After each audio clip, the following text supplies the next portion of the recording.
Lios Enchim Anyavu. Greetings, everyone. May the Creator bless you all. And welcome to my podcast, the Good to E Medicine Podcast. I'll be your host, Pete Rodriguez. All my native people stand up.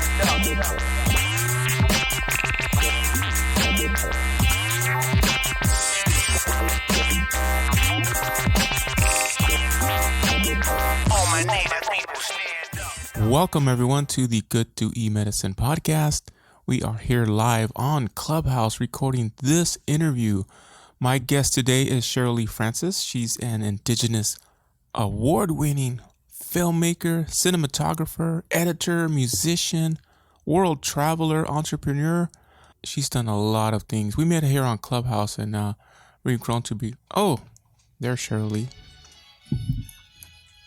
Yeah, I like your music, Cherylee. Hey, Pete.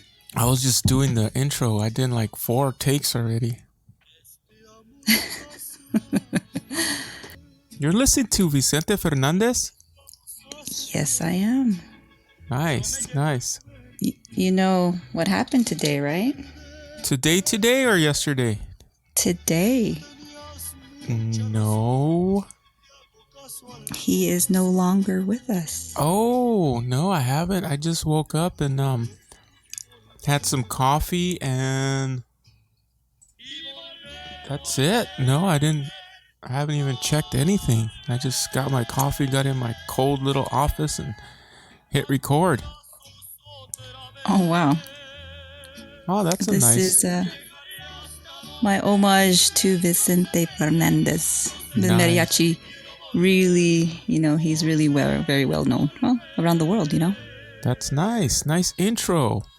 This is awesome. This is cool. So today is Sunday, December 12th. So Vicente, really, I have to check Twitter. I get my news off of Twitter because everything on Twitter is the truth. Not fake news? It's not fake. Oh yeah, Vicente Fernandez is trending. Yes, February 17, 1940 to today. 80 years old. That's just amazing.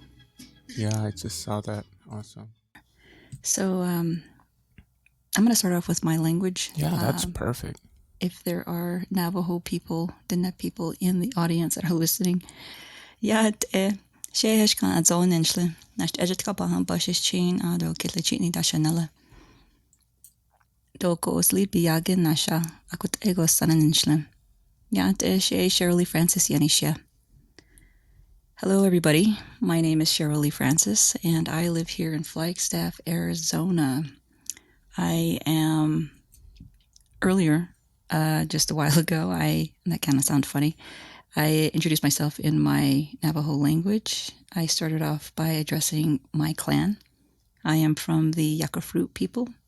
I am born for the Zuni Edgewater people, which is my father's side. And on my father's side, he is from the Red House clan. And this is interesting.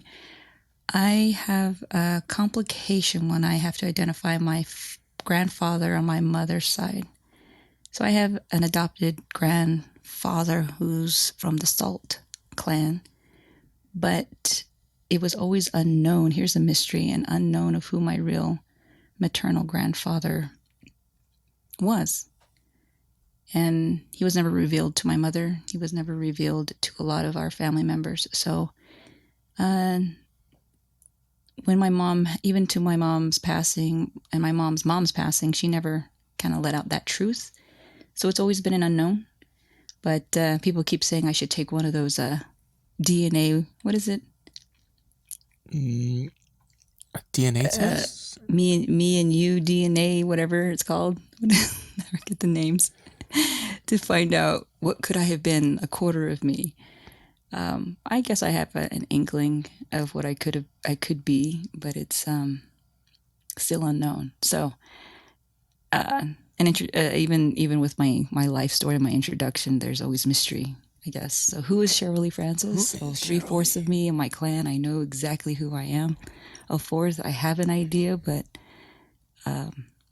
I'm just going to let it sit there for a bit and see what festers from it as my life moves on. Does that Wow. make sense? No, that's awesome. I learned something. Thank you, Cherylee, for that nice intro, and welcome to the podcast. You're welcome. Been trying Thank you, to Pete. get you on That's the awesome. podcast for a while, hit and miss in real life. But yeah, thank you for being on the podcast. It's awesome to have you here finally. But yeah, so This is great. I Can really I- appreciate your show. can I ask you what do you think the inkling is, that 1/4%? Or The or inkling. no? You know, We can why we not? don't have to. Why not? Let me see here. That inkling. I think I got to write a story about this too. There's a lot of great surprises in my life that I'm gifted with.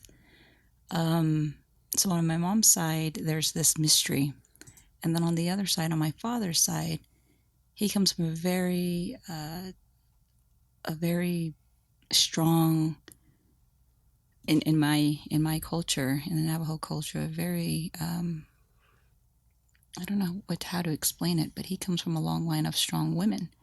And I say that because, in our history for the Navajo people, we journeyed on the long walk forcibly. It wasn't one we chose.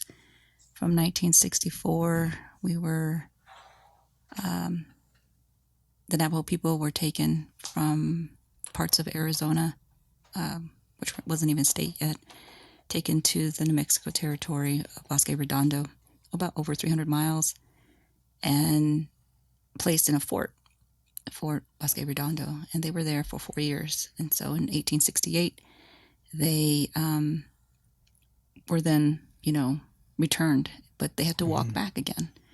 And this trek, this walk, is not one that historically has been documented in a sense visually, as we have movies today. It is a very intense memory for a lot of the elderly that had remembered, and it was always told in our culture, that place, Huelte, is not a place to remember and to talk about. It was a place of despair. It was a place of sadness. It was torture. And to bring your mindset, because as a being in our spirituality, Navajos believe any parts of your harmony that is displaced or placed in unbalanced thought really impacts you physically. So those generations then were really looking out for today's generation to not do that, to not think about it. And unfortunately, as the education of the white man has come, we are now all learning about it, or it's been written in books or documented in army records, military records. And it was, along the lines of the again, the structure of how this country dominated a lot of our indigenous communities, and in an attempt to eradicate us. And it's a harsh truth that still not a lot of people, not a lot of Americans recognize. That trauma, unfortunately, stays with our communities, and it is what we see today, and how we still need to address that. But from that journey actually comes hope. It can come strength, and that's where the story of my father began. My father's grandmother, my great-grandmother, was actually born at Huelte. And when she was 4 years old, her and her twin sister, they made the journey back to Dinetka, to Navajo land, when they were 4 years old, little girls, little babies. And there's a famous painting, if you can ever find it. It is the signing of the treaty with Navajo treaty with the United States in 1868. And of course, there's no photograph, but there's, as far as I've seen a photograph, but there's paintings that were drawn of the people in attendance. And off to the side, you will see two Native women. They were like sisters, and they are dressed as Zuni. So when I addressed my father's clan, Zuni Edgewater, the twins' mothers were Zuni, and they had children that were Navajo, and they were adopted into Zuni, into the Edgewater clan.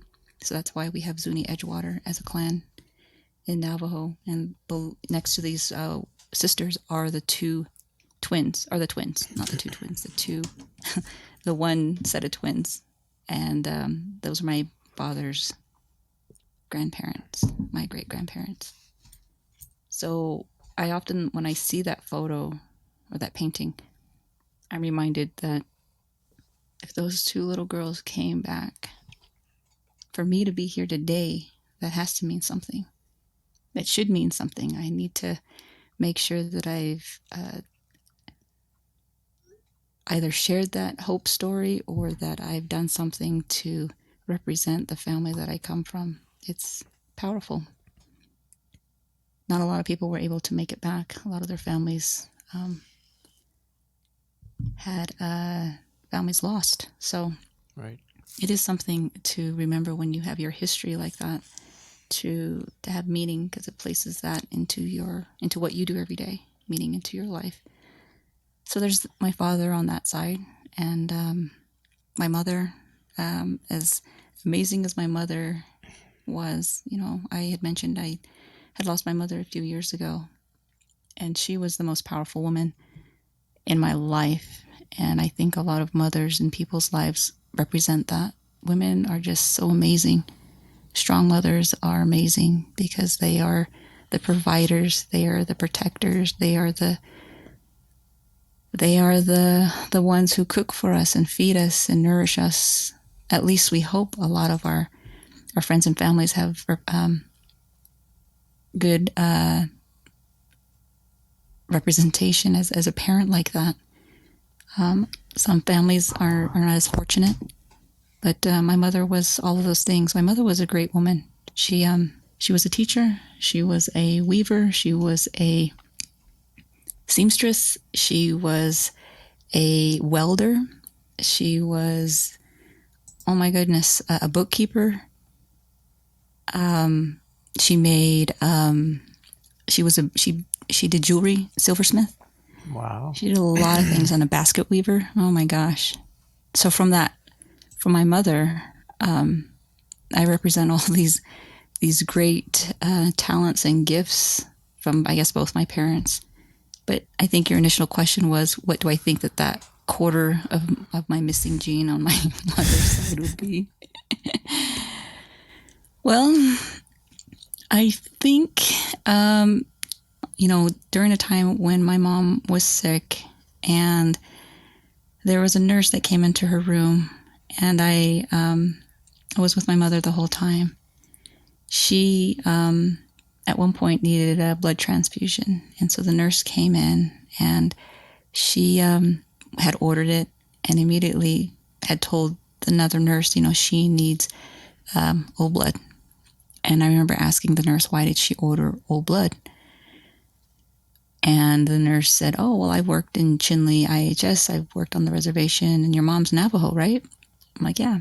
She says, I know. She kind of assumed. She says, I know that most Navajos are already O blood. So if your mom's Navajo, and I'm like, she's not O blood. I'm like, she says, how do you know? I said, because I'm not O blood. My father is. My sister is. And so she looked at me, and she looked back at her chart. She goes, you're right. She's not O. She goes, your mom's Navajo? And I said, well, yeah. And she says, well, most Navajos don't have O blood. I mean, most Navajos don't have A blood, A-type blood. Mm-hmm. And I said, what does that mean? She says, well, I don't know.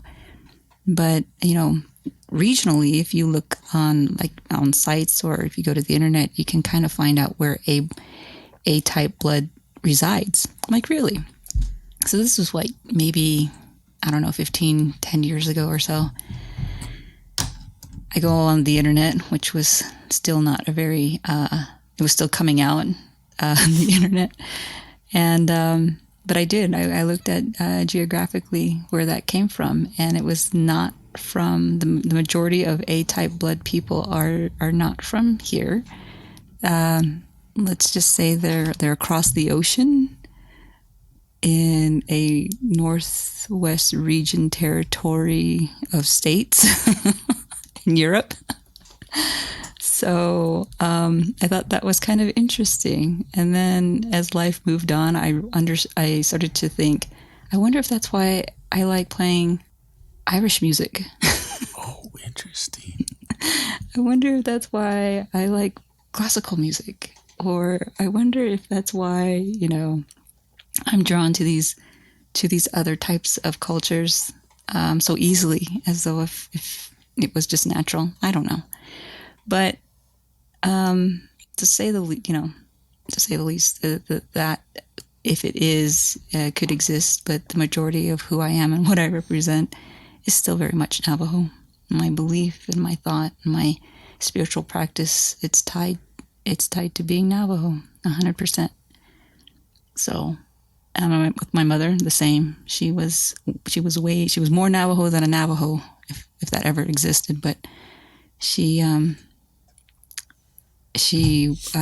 I can't explain it.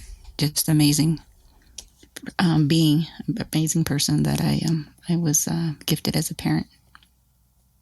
Does that help? Yes, thank you, Cherylee. That's beautiful. Thank you for sharing that. I love it. Irish.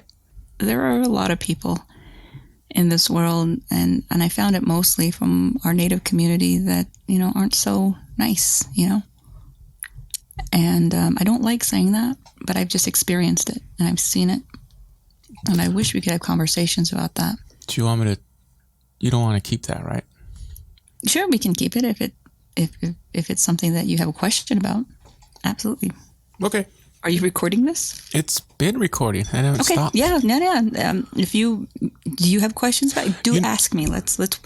Like I said, what else do we have to lose? I could keep the story forever hidden, and no one's gonna know. But at the same time, that's the reason I started. Do you have any personal stories that have brought you the biggest lessons in your life? Yes. Maybe two. The first that brought me the biggest lesson in my life was, and it stayed with me for a very long time. So being born and raised on the Navajo reservation at the time, before it turned into a Navajo nation, and it's still, I guess, to some, it's still a reservation. That environment, growing up, I grew up in a town called Keanu, and growing up there, all I had known were Navajo people. All I had seen, all my friends, all my family were Navajo. And for a very long time, that's all I thought existed as far as my little world. When my parents decided to leave Keanu and move to a border town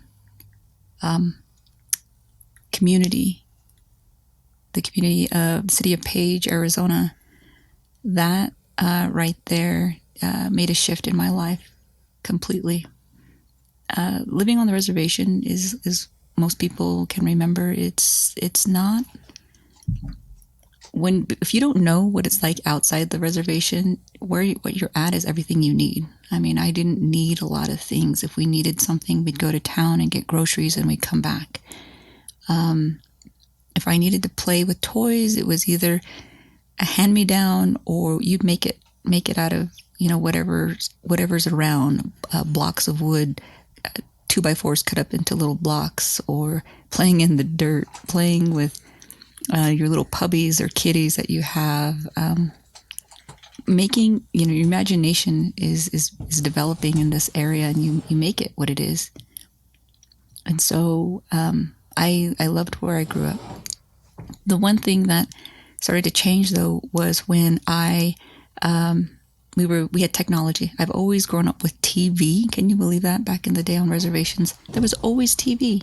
There was always HBO or Cinemax, and I don't know how that happened. But somehow cable TV was always available on the reservations if you had access to it. And in the trailer park that I grew up in, that's where I saw a lot of the outside world. So I could see the Olympics, 1979 Olympics. I could see, goodness, I grew up watching Gilligan's Island, The Love Boat, Bosom Buddies, all these crazy Stanford and Son, all these shows that most people, some people who didn't have a TV on the reservation, didn't have access to. But the reason why the community, the trailer park that I had access to a TV was because it was a part of the coal mine community. Peabody Coal Mine developed this trailer park for its workers. And so a lot of the coal miners lived there, and my family was a part of that. My father worked there at the mine, and so this trailer park community that the Peabody Coal Company ended up putting together also had a pool, so I learned how to swim. Most reservations, most communities didn't have access to a swimming pool, so you have a lot of Native people who don't know how to swim because there's no water. But this trailer park community had it, so a few of us were privileged to have a swimming pool and learn how to swim. But again, this environment, I remember listening to radio. One of my most favorite radio stations I loved listening to was country music because it came from Cortez, Colorado. It was call letters were KRTZ. And on KRTZ was the first time I had ever heard the violin. It was fiddle music from the band Alabama, and this song called Mountain Man. Is it Mountain Man? Mountain music? Mountain music I don't know. would come on. And there was something about that song that just spoke to me. And again, I don't know if that's where the quarter part of me came from, but holy smokes, I just awakened that I just knew I wanted to play. Well, there's no violin teachers on the reservation. Music is very difficult to have sometimes, and if you did have it, it was in your older grades going into high school. But as far as specific instrument like violin, I mean, being first, second, third grade, there was nothing like that.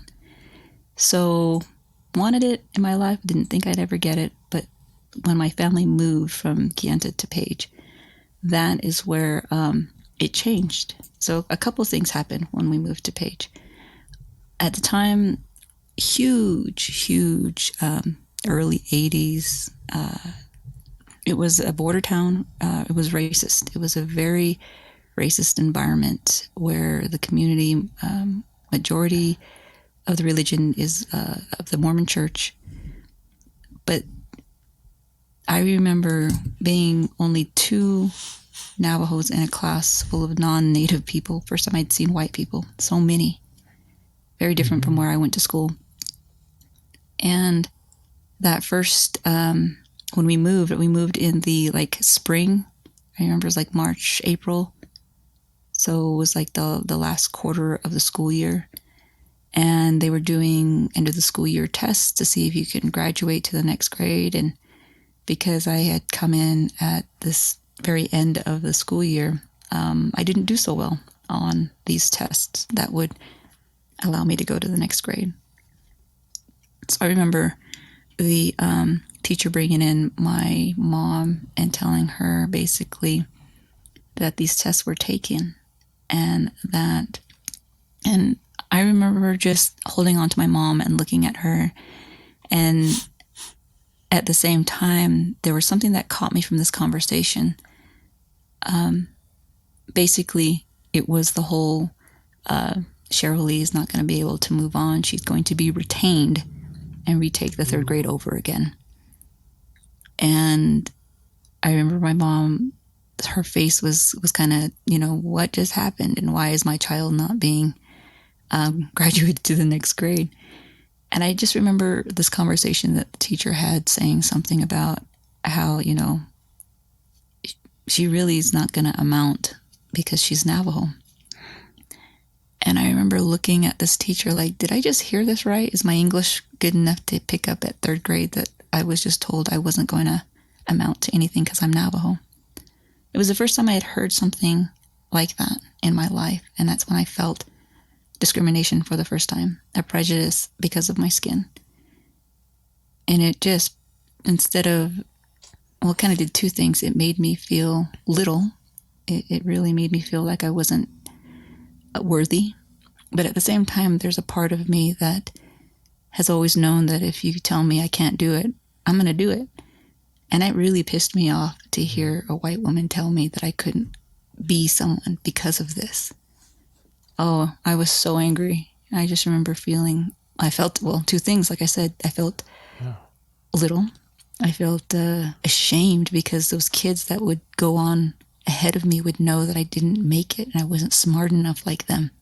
So for a long time, I felt, kind of like I wasn't worthy. But that second year when I went into the third grade, that teacher really, whatever she threw at me, I just knew I needed to excel.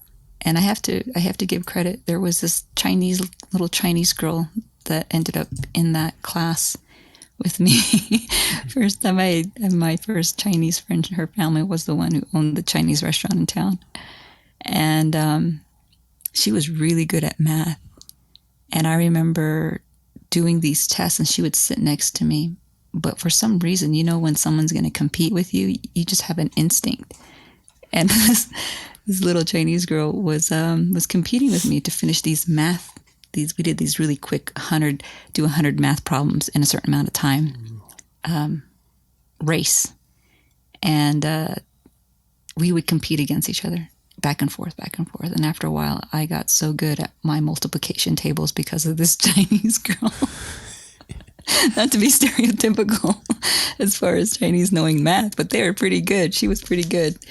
But she also, it schooled me to be even better. And I'm like, I know I can do this. Well, that same Chinese girl who turned out to be my friend for a long time during my grade school years also told me, we went to a graduation when we were, probably 5th or 6th grade.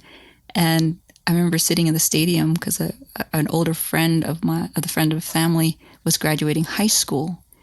And I remember seeing these people wearing these gold, what are those gold things over your neck when you're like high honors in high school? And I thought, why are they wearing those on their robes and the others aren't? And then somebody mentioned, well, that's the valedictorian. And I'm sitting next to my Chinese friend and I'm like, I want to be that. And she looked at me. And so she said it to me, you can't because you're Navajo. I'm going to be it. And again, that really pissed me off. Like, what the heck is this? People keep saying Navajos can't do it. Oh my gosh. Well, that fed me even more that by the time I graduated high school, I became a valedictorian of the high school. So that thing that you talked about a lesson in life is when people tell you can't do it, it is something that has always been a lesson where you challenge yourself. You have the confidence. You find it digging deep down in your gut to prove people wrong. And I really didn't like that. I wasn't seen as somebody that can do that. But a lot of that confidence also came, I think, from, again, the ability of my parents supporting me, supporting us as a family and doing the best they can. I think that's one of a big lesson that a lot of parents should also provide to their kids is having their ability to, exercise their confidence and giving them a boost of what they can and can accomplish in life. That goes a long way. If they can learn that when they're young, that it helps them in any obstacle in life. Valedictorian. Van goes into my second. That's awesome. That's a really good story. Thanks. I hope I'm not boring you. No, I'm like listening to him like, oh my God. I really hope I'm not going to bore your listeners. No, this is Big. Good. Isn't his name Big? Big. Yeah, he says I sound like Big. Like, no, I don't. It's that bad. It's too funny. But It's something else. I think it's a fine line. I think we all go through life. I guess you could choose to just continue to say an imposter syndrome, but at some point, when can you stop saying that? When do you feel comfortable enough, or do you ever feel comfortable to finally say, you know what, Right. I'm just. Perhaps it's that point when you realize you could just not give a care what anybody else thinks, and you're going to accomplish what you want to do in this lifetime and have no regrets. Right. I also want to talk about your filmmaking projects. Anything coming up? Yes. But do you have another story you want to share with us? Biggest lessons in your life? Well, yeah. So right after that huge accomplishment of something that changed my life, of that lesson, but also it can go right back down to paralyzing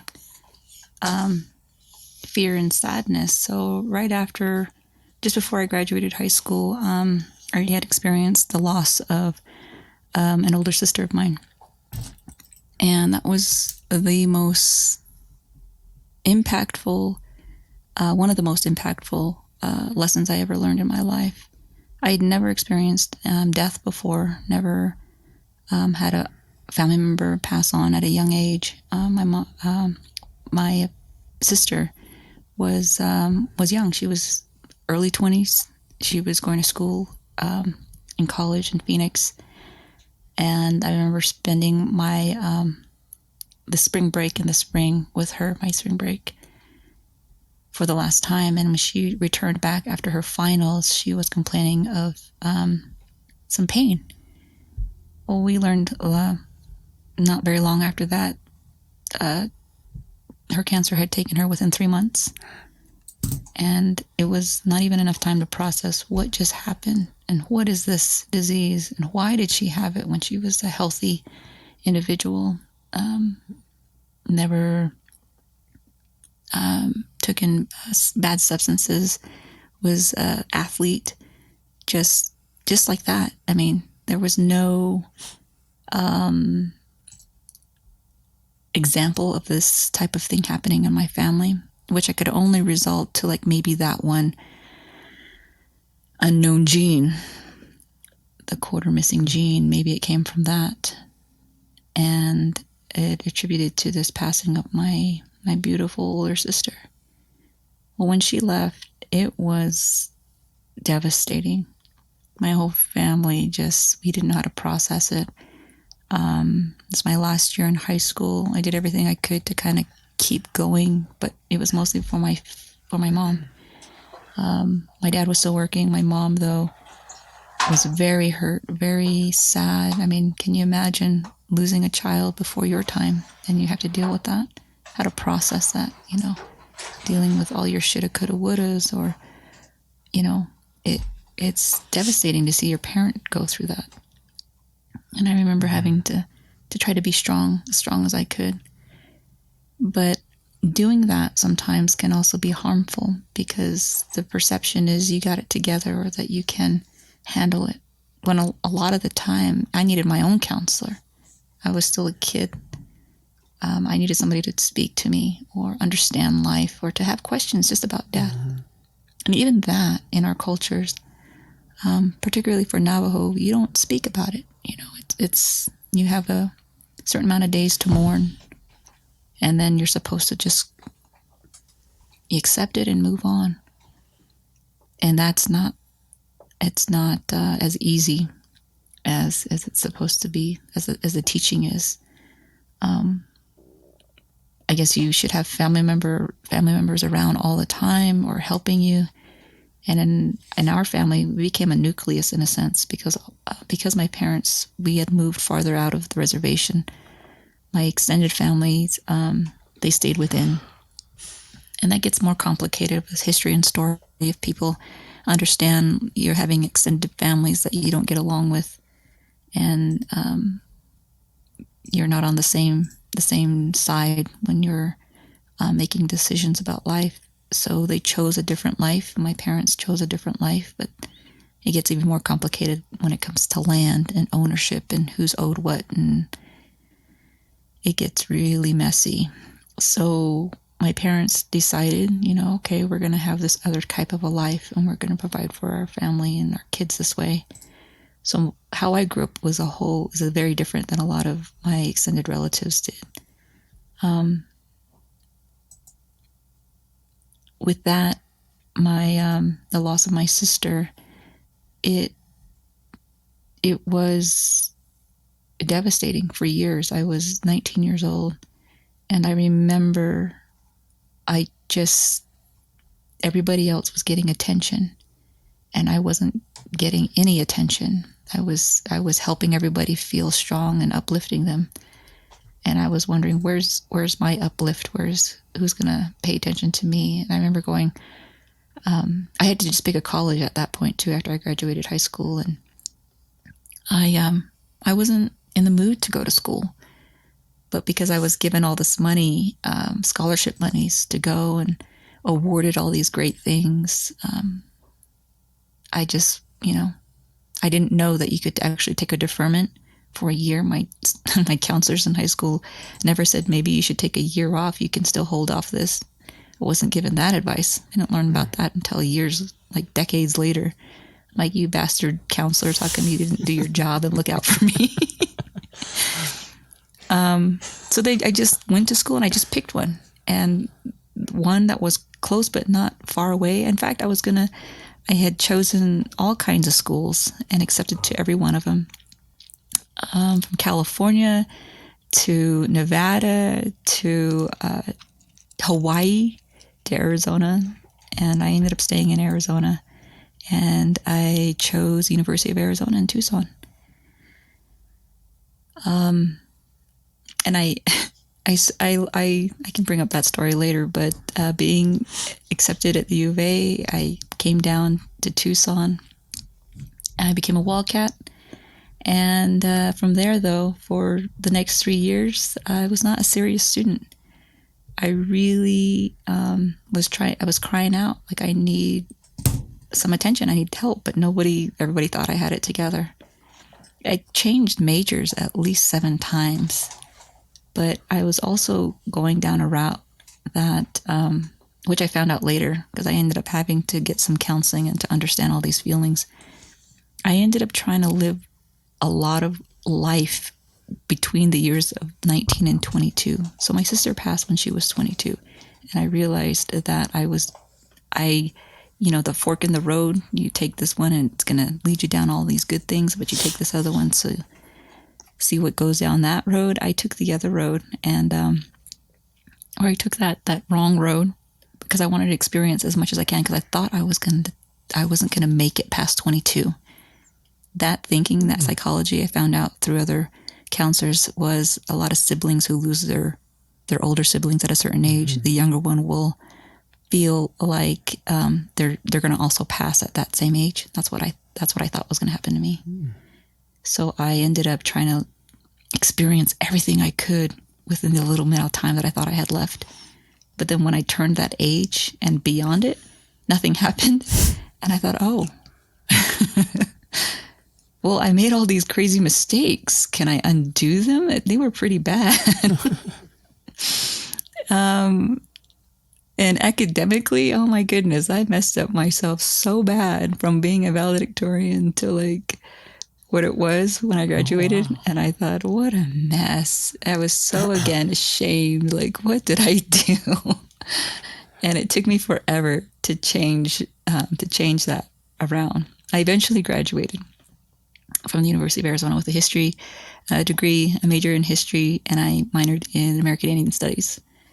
And I got my history degree because I just took so many credits. Apparently history was just something that I was drawn to, and I think it was just mostly about learning about American Indian history, Native American history. They didn't teach that when I went to high school, so I was just so drawn to learn about everybody else's tribes and what this is all about in this country, and understanding policy and understanding the terms. It was just something I really enjoyed.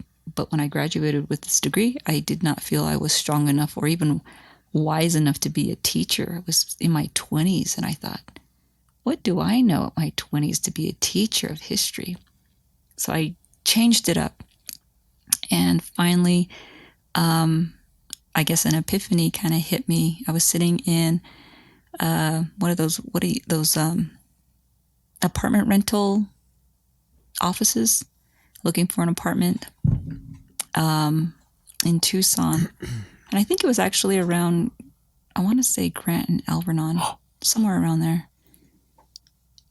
back in the day. And I remember waiting for the person to help look for an apartment. I was waiting in the waiting room, and there was a booklet on the floor or on the table. Picked it up, and Pete, there's a whole other part in there that I missed. I skipped over, but I don't know if I even want to bring that one up. This is the part of where I was engaged, and then I broke it off. Oh. You were engaged? Oh my goodness. Yeah, I was engaged. Is that part of the 19 to 22 year? Yes. Blur? That's fuzzy and blurry? It's not fuzzy and blurry. It wasn't a Las Vegas thing, that's for sure, but it just wasn't the right time. It wasn't the path I was supposed to at the moment go down. And well, moving forward after graduating and all that, and then I ended up working at the U of A. I worked at the Nugent building inside. That's where the admissions office was, and I was a credentials evaluator for the U of A. And I remember sitting in that cold brick building, like stamping, like accept or deny people into the U of A. And I thought, what am I doing? Because right outside those doors, all these kids were on the lawn in the mall, hanging out in the sun, dancing in their shorts, and just hanging out, and they were living the young life that I should be living, and I was in this dungeon hole. I just couldn't see myself forever working this job. It was awful. So I ended up at the apartment locator's office and looking at this coffee table, pick up the book, and I just flipped to a page, and immediately it drew my eyeballs to it. And that right there was that calling. So many years ago, before I graduated high school, I was trying to figure out what I wanted to do with my life, and I didn't know. And my mom always said, I think you do really well in communications. You should do something with that. And of course, your parent who raises you or observes you knows your characteristics, your personality. They have an inkling about what you're good at. And I thought, no. I don't want to do that, or I couldn't see myself doing that, because that fear, right? Someone's going to judge you, or are you good enough, or you being the imposter, that thing. Well, here I am confronted, and this magazine, when I opened it up, it was like a lifestyles magazine, and in the middle of the booklet was a story on the local PBS station, KUAT in Tucson, and they were talking about the students who worked in the studio at the PBS station.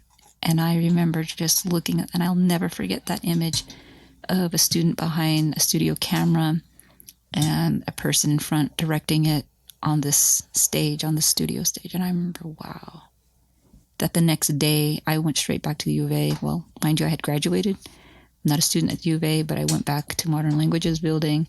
I go down to the basement and I talk to whoever. I'm like, I have this magazine and there's this story, and it says that you hire students, or you hire people to work here. And I looked at this guy who was the like the manager of that department. And I told him, I looked straight into his eyes, and I said, I've never held a piece of equipment in my life. I don't know anything about cameras or editing or any of this, but I think I can do it. And so he asked me, are you a student? I said, I just graduated. He goes, well, go next door to the bursar's office, get a non-degree seeking student status, and come back. So I did. Within like an hour, I go in, get my non-degree seeking status back. Non-degree, what is it, credit? Mm-hmm. Come back, and I tell him. He says, okay, you're hired. Wow. And I'm like, just like that? He goes, yeah, you're a student. So, all right, let's start training you. I was just floored. Like, I could not believe that I was going to work in this studio space, and I got access to all these PBS writers, producers, videographers, access to this equipment that I had seen. And I just remember from the years 2001 to 2003, I took every job shoot that I could take that any of the reporters went on. If anybody couldn't do a job, I raised my hand, let me do it. Or if somebody didn't want their slot to go out with a videographer to learn, I took it. It was just amazing. I just loved it so much. I was very appreciative to those individuals. The person who hired me, his name was Matt Karate, and I'll never forget him.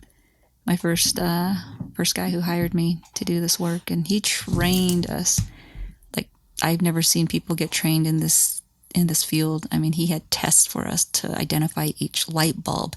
He tested us on the Fresnels of each light bulb. He tested us on the light board. He tested us on different mics, on the proper positioning of your mic when you have a guest, understanding how to make a person feel comfortable in the green room.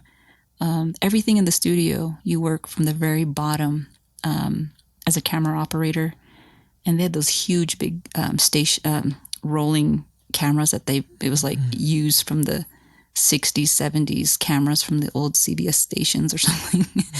And we learned all of our hand cues, learning about teleprompter, the basics each, and then you graduated into each level all the way up to working upstairs to being a director, assistant director, working the audio board, being a director of a show. And so at the time, the show was Arizona Illustrated. And Reflexiones was the Hispanic version of Arizona Illustrated at the time. So working on those shows, there's the production aspect of putting that show on and broadcasting it. But then there's the obtaining the stories, going out in the field and getting the stories and creating them, coming back with the videographer and the reporter, producer, and editing them in an edit bay. So there's two aspects of working in a studio and then working out in the field. So as a beginner, learned everything in the studio, and once you've done that, you get to work out in the field. And that was fun, learning from the best videographers. And just most recently, my trip to Tucson a few months ago, I got to meet my same mentors who taught me everything at a shoot I did with them at San Javier. So that shoot that I was there, I was telling you about Pete. That's who they were, all the guys I worked with, from people from the Desert Speaks, from Arizona Illustrated, all from KUAT. These were the guys that taught me how to do what I do today. So I remember that. I love all those shows too. Yeah. Arizona Illustrated, The Desert Speaks. Yeah, David those. Yetman, and then David Yetman turned into his show In the Americas with David Yetman. I did coloring, I did editing for that show. So very awesome moments to learn from these guys. They were just great. So, but one story I do want to share was when I eventually knew that this work was something that I had passion for, that I just loved waking up to do. It is kind of a bit about that, when they say, what you're meant to do when the first thing you open your eyes, you can't think of anything else but that. I remember taking a shoot. I was asked to go on a shoot with was it Ted Robbins and Martine Rubio, and they were doing a story on Borstar and the Border Patrol on O'odham Nation. So we'd have to drive to cells, and the story was again on this unit, Borstar, that they were the helicopter unit that would find the Mexican migrants coming over the border, being led by a coyote to the United States.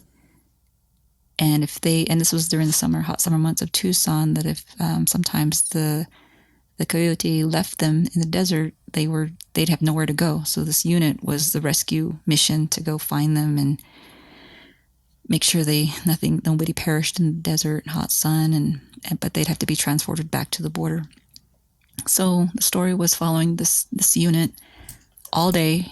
We went, to each stop where they were around cells, community, around that reservation towards the border. And the very end of the shoot, the idea was, if we ever came across a group of individuals in the desert, would that happen? Later on, as the evening hours were coming, the Border Patrol did say that, they had spotted possible, heat, recognition of some bodies, something might be happening that night. So we stayed longer than usual. And I remember getting really excited, even though this is probably a dangerous situation, but I remember getting really excited. I was the audio grip operator. I was following the videographer, and then, the reporter was there writing his notes and everything. So about midnight or so, we ended up at this spot where we were given night goggles and making sure that getting prepared by the Border Patrol, like in this area, you might find, we might be coming across some people. So we had to get our gear on as tight packed as we can, have my mics ready, the videographer had his camera, and they gave us these night goggles, and we ended up in the desert walking. I remember walking, everything's green, because you're looking through the night vision. And then they're like, get down. Next thing you know, get lower down. Next thing you know, we're on our hands and knees, like crawling to the desert. And we come across this camp. It seemed like there were people just there because there was fresh water and there was you could just tell this camp was fresh, but there was no people. And it was just amazing to see, like, what am I doing? I'm this little Navajo girl, Page, Arizona, on her hands and knees on the Tohono desert. With night vision Anybody goggles. gonna believe me doing this? That's awesome. And no, nobody knows this story. Nobody, you keep these memories to yourself. And I just remember that was a defining moment where I thought, holy cow, who gets to do a life like this? No one would ever believe me. And nothing, though. We didn't come across anybody. Well, it was time to call it a night. It was almost 1:00 in the morning. We packed up. We went back to the trucks, the Suburbans, and we were headed back down to Tucson. We leave cells, not but like 5 miles outside of cells. We get the call back. The reporter gets a call back from the Border Patrols telling us to turn back around. You have to. We just came across some people. So about 5 miles outside of cells, we turn around, and just north, that group of people that we had come across their camp, they were right there. And they gave themselves up. They surrendered. And this group of young Mexican citizens were there, just tired. They were so... I can't forget the faces that they had. They were just so tired and scared, and like... at the same time, relief that they got food coming. And it turned out that they were abandoned. They didn't know where to go. None of them spoke English. So they all were placed on a bus back to Nogales. And Martine, who spoke Spanish, starts to translate for the reporter. And they start telling their stories and the reasons why they gave up everything to leave Mexico. Just the fact that there was more opportunity in the United States. The fact that they felt like this was the dream place, that they could have a better life, that they could send money back home. And it wasn't a safe place to be there. They talked about all of their struggles, and they were young. They were young people, that they would sacrifice everything to get through that desert. And they were there. They were here in the United States. It's just they didn't have enough to keep moving forward. Well, that moment was the defining moment where I thought stories Amazing people have so many stories. They just want to be heard. We should be telling them, we should be listening more. It was the most profound moment in my life where I finally felt a sense of purpose and peace and just an overwhelming strength to know how powerful media is. So powerful if done in the right way.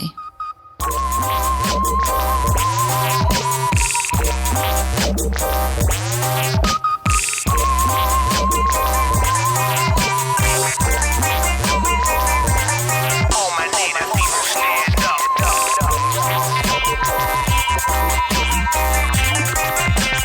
All my native people. Yeah. So, Cherylee, do you have any upcoming projects or anything you're excited about coming up in 2022? I know we're almost ending 2021. It's already going to be Christmas. And do you have anything you want to share with our listeners? Any new projects? I know you were at San Javier and I got to finally meet you in real life, IRL. That was so cool. And I saw some of the stuff you were doing at San Javier here in Tucson. Right. But I know you're an awesome filmmaker. But do you have anything coming up or you want to share with anyone, all our listeners? So this is where it gets really interesting as far as my career, doing the work that I do. And people always ask, what is it? What is your title? And that's easily I could just say, some people would say filmmaker or... That's what your bio says. Award-winning filmmaker. Let me just go back a little bit. So after the whole Boar Star and getting my experience with PBS, I worked many years in Tucson doing that work, and I ended up working in radio. I worked for Citadel Broadcasting. I worked for the ABC affiliate, and I shot sports for U of A's Intercollegiate Athletics for 7 seasons. Wow. So I was the girl that was, I started off working as a grip, holding this wireless wand around with the videographers as they shot sports. And I worked my way up all the way up to directorship, where I was running the Jumbotron. So I worked for all the basketball games, men's, women's, gymnastics, football games. I did volleyball. Early 2000 years, I was one of the only women doing that at the time for McHale Center. Lute Olson at the time was always just right on my right side when I was sitting under a basket. And people, it's kind of funny. Early years of Mike Bibby or Andre Iguodala, like these guys that turned out to be the NBA players, and amazing to see that they were just people I was recording for the Kill Center's Jumbotron. I did that for many years, and I realized that freelance work was coming in, and I ended up leaving PBS to work for a commercial station, and then doing freelance work with the History Channel, Travel Network, people coming in, making commercials. I was making content, majority for a non-native audience. Even the content we were making they were always white people in these shots. And it dawned on me to know that as the years kept going, that's all I was creating was content for a specific audience that was not native. That bothered me. Eventually, I made a decision to finally leave Tucson after many years of being there and gathering all this awesome experience and knowledge. I needed to go home. I wanted to start creating films and movies about my Navajo people, about where I come from, and the stories that my mother shared with me growing up. My mother was the beginning of being a storyteller. She's the one that was the holder of all of our knowledge and influenced me greatly growing up. That's how I ended up back up here up north, was deciding that I wanted to use this craft in a positive way, to highlight our Native American communities. But I learned really fast that the realm of filmmaking and independent filmmaker, documentarian was the road I had first chosen, because I had placed my history degree and the experience I got from PBS together. I could be this great documentarian, but I learned really fast that you can go poor being a documentarian. It's a lot of your own money. It's a lot of your own time. And I thought, I have bills to pay. I need gas money. I need food. And I remember seeing the guys that I worked with, they were never struggling down in Tucson. I mean, these guys were making money. They're mostly white guys. And I thought, how the heck do they do this? Well, I realized because they were a business. They were a video production service. And that's how they worked this area of filmmaking. And these jobs that I was working on them, somebody was the boss, somebody was the main producer, somebody was the main service provider, and they had a client, and we were creating content for that client. Oh, that's what that was. Start adding the two. This is a business. And I thought, well, if those guys could do that, and I saw what they were doing, how come I can't do it? And it was that I thought, well, if these guys can, I'm gonna do it. Eventually, I went down that route. I left being a freelancer and doing everything under my name and my social security number, and I registered with the Arizona Corporation Commission, and I registered with the IRS, and I got an EIN number, and I got my business name registered with the state, and I became official as an official video production service in 2013, actually. And CF Productions started, and here in northern Arizona was where I stayed, my home base in Flagstaff. So I wasn't on the reservation enough. I actually wanted to move back onto the reservation to a little community called Tuba City, but I learned really fast when I was starting to work there and regenerate clients is one night I got footage, I got content, I came back, I was editing. Well, I needed to upload it because all the a 2 to 3 minute promotional video uploaded from Tuba City, Arizona on the Navajo Nation took 8 to 10 hours to upload. 8 to 10 hours. My gosh. That was a lot of wear and tear on my poor little computer at the time, little 2007 MacBook, burning its little engine all night long. That fan moving really fast. Poor thing. The internet just was not, it's still the same, actually. Hasn't changed. Oh, wow. After all these years. Still the same. It takes about maybe the same amount of time to upload. It's different now as compressions get easier and technology, but at that time it was really difficult. I could not afford to live in a place that didn't have that accessible fast internet speed. And I wasn't going to move back to Page, Arizona, and I wasn't going to move back to Tucson because I had lived there for so long. My purpose is to stay up closer to my reservation so I could do these stories or create this content that, and of course I never moved to Phoenix. Flagstaff became that place. I never thought of moving to Flagstaff. It was a gas pit stop to me. As I was, early years coming from Page back down to Tucson, that's all I thought of it as. But here I am. After all this time, Flagstaff is that space. I have my offices here, and it's my hub. Whenever I have clients across the country, I just get on a plane and fly out, and I come back here.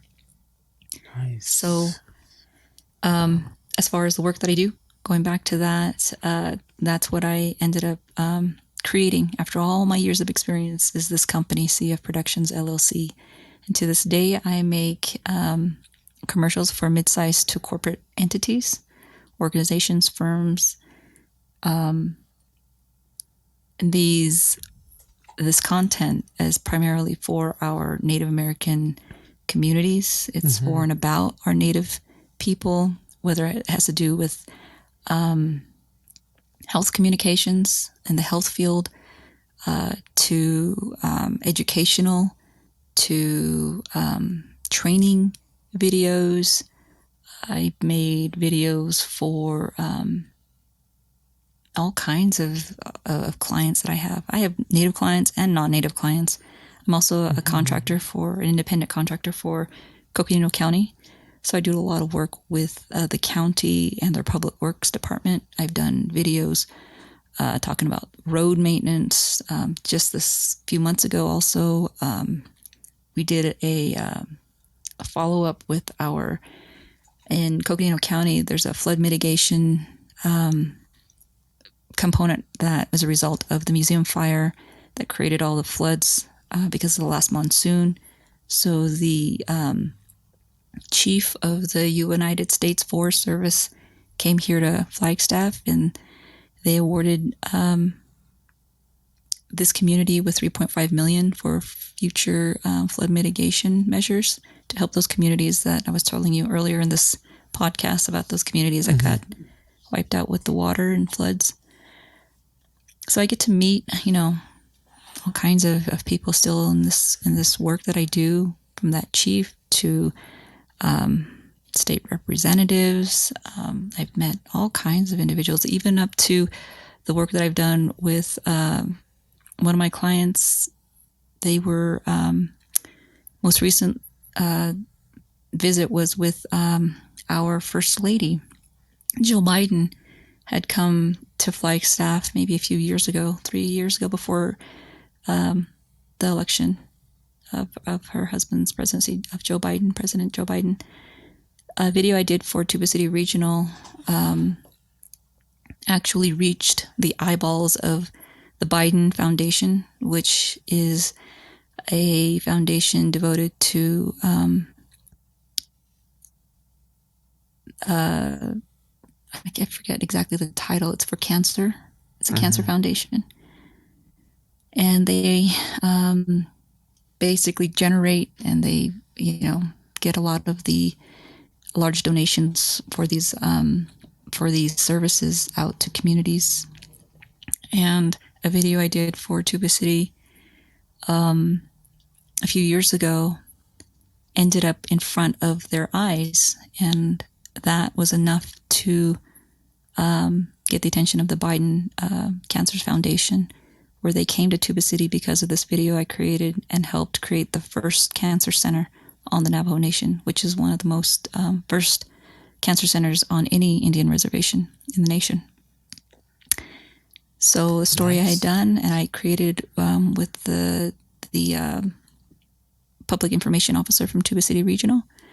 We put our little Navajo brains together and got this job done. And now the first cancer center that exists on an Indian reservation was because of a video I created that got the attention of the Biden Foundation. Nice. It's my cat, if you can't hear. He's behind the door and he's trying to get my attention. So cute. He's like, come out. Are you done yet? You need to come out. But yeah, you can see that work again on my video, on either my website or on my Vimeo. I have to check it out. Channel. And we'll add the your social media sites and your website at the notes page when the podcast comes out, so people can know where to find your work. Yeah, Vimeo has all of my updated works. You'll have to send that to me so we can add it on the show notes when this goes out. Yeah, definitely. It was definitely a that video. It's about 5 minutes, called "Going the Distance for Life," and it won 3 awards from I'll have to check it out. From the Communicator Awards. It's a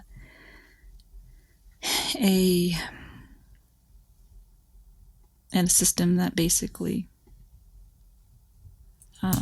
is an award system for content creators. Nice. And let's see what else. That work was done a few years ago. A lot of the work that I've done has gone on to win recognition for my clients. another video that I did for Coconino County, Navajo Nation road maintenance. That won Coconino County Achievement Award from all the counties across the country. That was recognized for their work here. It was also awarded a Best TV from Savvy Awards, a Best TV Award. I've done work for the National Indian Health Board, and they've received awards for their content. Again, all this can be seen on my website or on Vimeo, my Vimeo channel. And then most recently, this year, I've accomplished, oh my goodness, I've done videos again for hospitals, for residency, new residency applicants to hospitals. I've done, so that's health communications. I've done a video on flood mitigation. I've done one for Hopi Credit Association. I've done videos. Oh, most recently, there's one that just it keeps getting hits. Has been the radiation exposure screening program. Again, that's from Tuba City Regional, where they created awareness. The Radiation Exposure Compensation Act is ending next summer. And this Radiation Exposure Compensation Act is important because it was deemed in 3 states bringing attention to those individuals that were exposed to a lot of the atomic bombs from Nevada that came of this nuclear toxin that hit a lot of the reservation, created a high cancer exposure. So the screening program, again, it's to make sure that the people who are in these certain areas get checked and have some preventative measures to help them see if they can kind of have any prevention before anything, serious happens. So that video, actually, I haven't put it out on my social media, but it's been out, and it's gotten so much attention that the doctors, the oncologists, and the reason why this cancer center is important is that Navajo Nation never had, and most tribal nations don't have oncologists on their reservation, cancer doctors. Families have to travel hours just to be seen at a specialist office. But because this center now exists on the reservation on Navajo, they have 2 full-time oncologists that are on staff, and now patients can, be closer to home and get their treatment, whether it's chemotherapy or radiation, done there, and not have to go so far away and spend the gas money or a whole day's drive to get somewhere. That video I did for that department has raised so much awareness that they're booked way all the way into next summer because of the power of media and how that story was told. As far as future, going into next year, I'll be doing, again, more work for the National Indian Health Board coming up. I have work coming in. I guess it just really depends on timing and what people need, but I'm always looking for a great story. And at the same time, I want to start doing work for other individuals has always been my goal for CF Productions. But then there are those real awesome, like, storytelling stories that I should be sharing and recreating for a larger audience, whether that's going into movie making, filmmaking world. I need to really see what I can do and exercise that part of my skill. And Pete, we never really got into getting into music making, but that's still always a part of my future still too. That's neat. I do want to, I want to see you make a movie or a documentary. I could see you doing that. Yeah. Or even a series. Something.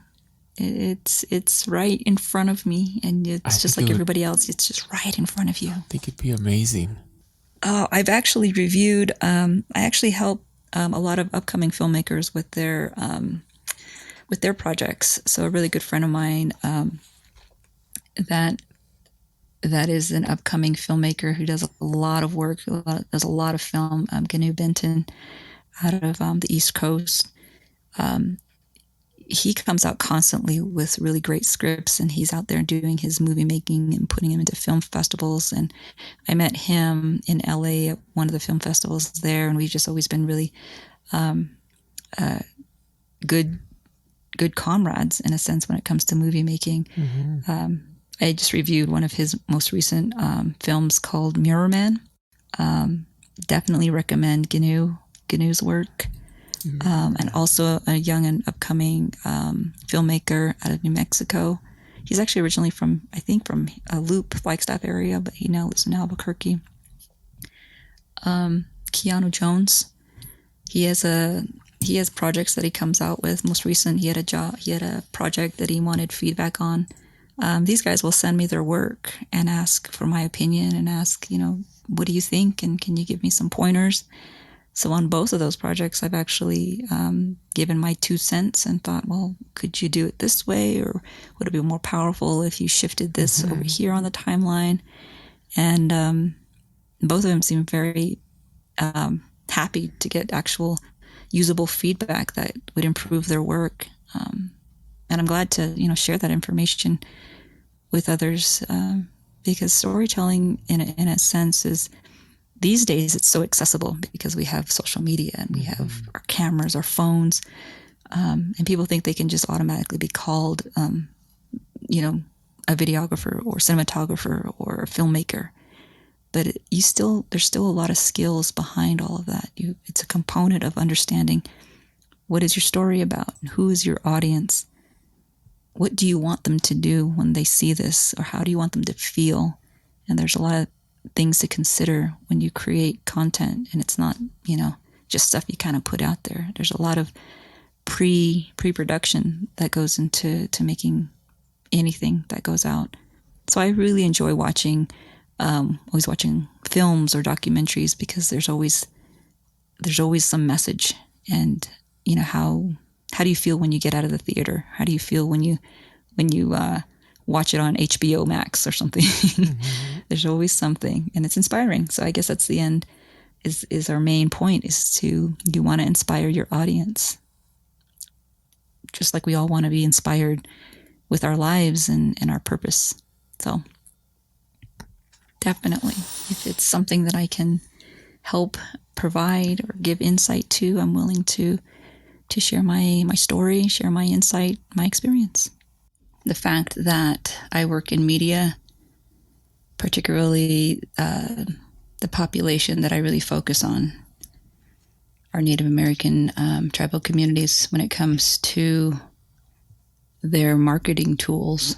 And I really hate even using the word marketing because it's not I'm not seeking out, to exploit, if that's the word that I feel like is used sometimes with marketing, but more of coming from our tribal communities, their chance to finally set the record straight from their perspective, sharing what it looks like in Indian country, on their nation, on their reservation, telling people exactly, these are our people, this is what it looks like, this is who we look like, and how we maneuver through our challenges. So I think that's one of the biggest things that I really want people to kind of understand when it comes to the work that I do. But it's almost as Native people, we always have to live in two worlds. It's like that fine line in the middle of the road. You have the line, the yellow line. You jump on one end, you're living in European Western society, and then you go to the other side and you're in your tribal nation, in your culture, and maneuvering in that area and trying to keep that going. I think that's the most concerning part, is knowing that of the 574 tribes that are recognized here and mainland United States, each year, each generation, we're losing so many of our numbers. We only make up at least 3% of this country, if not even less now. And I'm concerned with the longevity of what gets passed on. It's like the telephone game. If we keep, as we're going, we're at that very end where how it started isn't what it was. And is that right? Is that wrong? I think our young people are striving for knowledge to try to keep it. But at the same time, the ones who are the teachers are also maybe not have been taught or were passed down that knowledge because of the interacting with other peoples, other races. And so you lose a sense of authenticity of what that indigenous community knew. But it's all impacted by our this fast-paced life. Technology changes everything. Having computers, having easy accessible Starbucks across the street, around the corner, it's convenience, which is really changing how things are moving. That brings me to my last question, Cherylee. Ready? By the way, this has been an awesome interview. Thank you for being on the podcast. I hope so. I hope I've not bored you. No, or not, I'm like I've said listening. too much. I'm like just listening. Wow. Edit. Edit. But brings me to my last question. Wait. Pete, and all of this is off the record. What? After the whole podcast is over. This is all off the record, everyone. Just kidding. You can't. I've given Pete permission. None of that. Even the crawling through the desert with night vision goggles? All the best parts off the record. All the best parts. All right. So this brings me to my last question, because it's high noon and I know we have stuff to do. Let's see. Last question. Cherylee, in 100 years from today, Cherylee, in the future, if someone Googled your name next to the word accomplishments, what would you wish the results to be? I am here. I'm gone. You're gone. Everyone's gone. What would my legacy be? Oh gosh. I know it's a good one. I have to think about it too myself. Like, gosh, he sounded like big reservation dogs. Reservation. My legacy. Well, at the moment, so all the work that I do, up to this point, everything that I've created, I've always taken into consideration that this is going to be work that will exist long after already. Mm-hmm. From the work of helping communities obtain a cancer center to helping communities obtain funding, to even just sharing the story of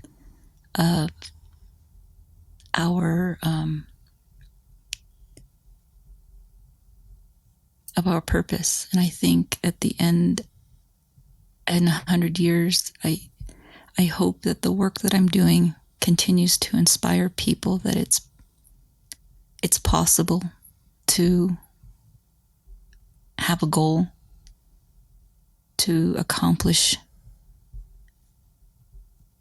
all the dreams that you have, even if people tell you you can't.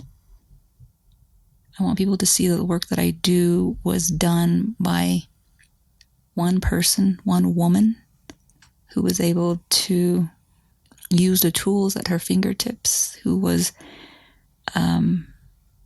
skilled and taught by some of the best storytellers, how to use these tools in a way to help other people tell their stories. So a lot of the work I do is really done by myself, a one-woman band. I literally am a producer, a director, a cinematographer, a photographer, an audio operator, a lighting tech, an editor. I do everything from pre to post, everything you will see out of CF Productions. I find the client, I speak with them, I help coordinate scripts, I help coordinate a story idea. We run through it. We get the people we need involved that will best represent a tribal community. I bring multiple cameras if I have to, multiple tripods. I bring my lighting equipment. I bring my skills as an audio operator, all my mics, green screen if I have to, backdrops if I have to. I've lugged all this stuff with me locally, places I've driven to, or 100-pound gear I take with me on a plane and I fly across country. I've done it all. I bring content back to my office. I edit it all to put together a story for our audience. So when people look at the work I've done, I didn't hire out, or I haven't hired out people to do this work for me. And that was done on purpose. I mean, at some point I will, in order for me to grow as a company, I would love to have a studio. I would love to have a larger space that I should be maneuvering in the next year or two, to have more edit bays, to have a production system, to have my own Universal, to have my own system like Hollywood to tell these stories. And it's not impossible. Finding the capital, having the ability to find a skilled crew to do it. I'd love to still, in the next year or two, in the next summers, provide a training for our Native people to really showcase the tools that are available, that they can, like if I had an iPhone that I have today, what it could have done for me 20 years ago, oh my goodness, you can do so much. Today, I have used my phone getting video in my larger projects. I've edited using my iPhone with the apps that are provided. Amazing tool. So I want to be able to show and continue to pass on this knowledge to really, show how important it is to tell our story. And I think that's that 100-year component, is really focusing on my craft as skilled, and a skilled filmmaker, but really in a sense of helping others tell the story, and not just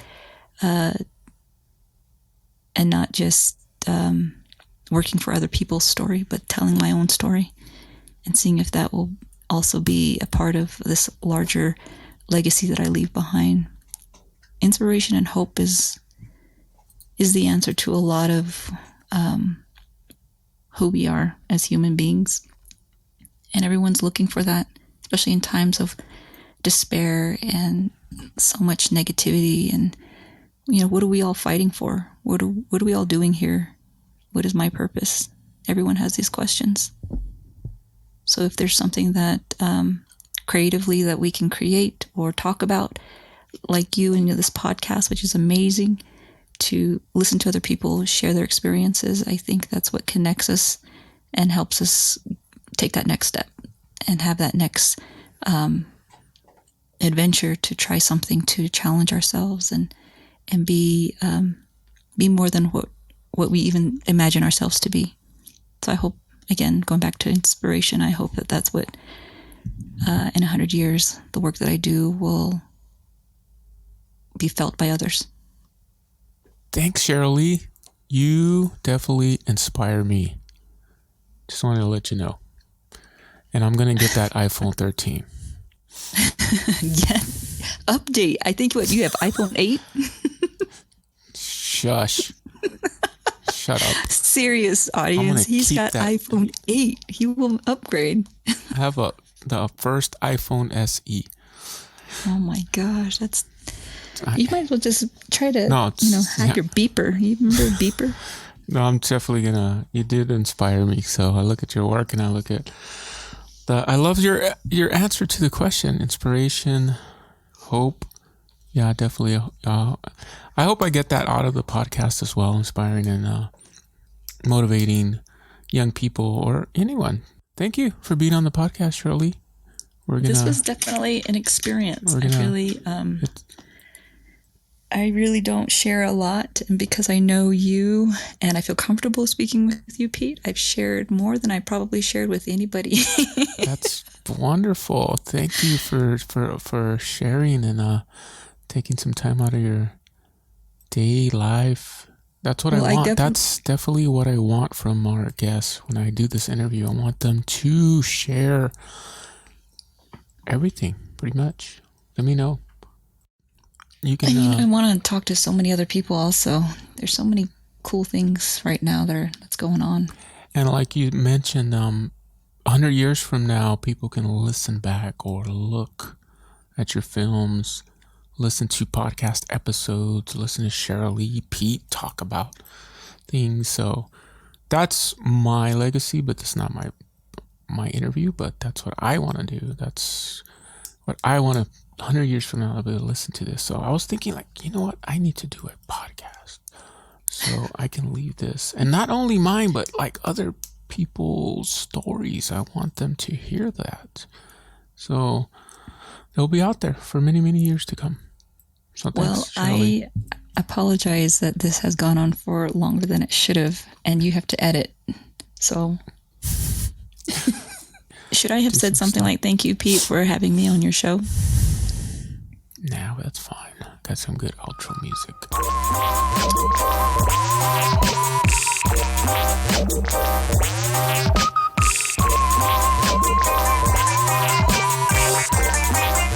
All my native people stand up.